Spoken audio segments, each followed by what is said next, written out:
Rob from TOTSled Designs. What do I have here? I have the TOTSled XL frame kit plus the self-supporting frame here. And I'm excited to dig into it and see what it has to offer. I'm excited to get rid of my old one, start working with the new one. Check it out. I start here by just opening up the boxes. Now I decided to use a razor, but I got nervous that I would scratch the thing. And then I thought, I'm gonna scratch this thing anyways, so whatever.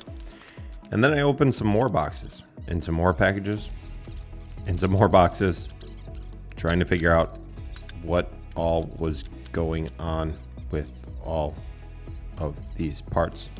Saw some brushes there. Now I started paying attention to the directions. And the directions were really, really easy to follow. I was really thankful for them.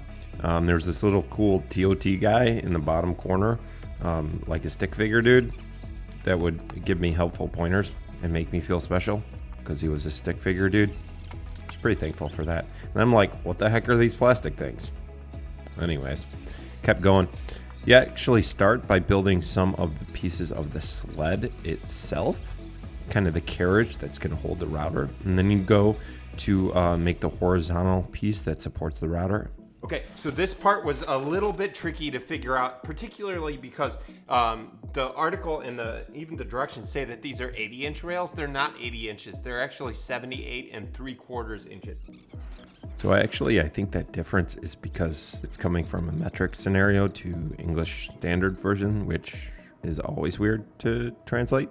Anyway, so I get building the rails.